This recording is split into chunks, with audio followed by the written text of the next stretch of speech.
Hi guys, welcome to S.G.M cooking time. This is my recipe. I will show you. This is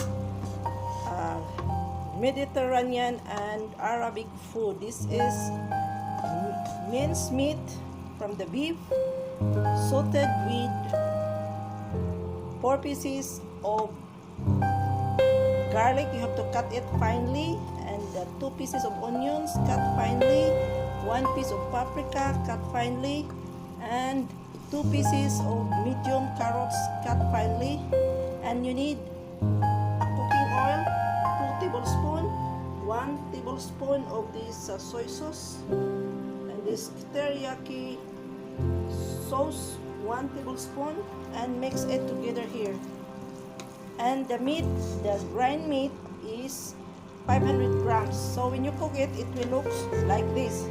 Then you have to prepare also half kilo, 500 grams of rice. You have to cook it. Then when the rice is cooked and the meat, you have to mix it together. And you have to prepare this. This is the leaves from the grapes. So we have to mix together the rice and the meat here. And then we have to wrap here in these leaves. So this is the Cyprus, Mediterranean or Arabic food. And we have to mix also with this grated cheese to taste it more yummy. So this one is already cooked. Cook it into 20 minutes. And now the rice is ready. Look at here.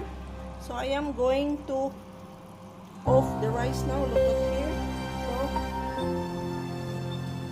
So I'm going to mix it here on the rice because this is also cooked. Then when this rice and meat is already mixed, you have to wrap here in the grape leaves.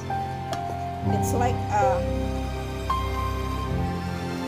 spring rolls. Then you have to cook it again.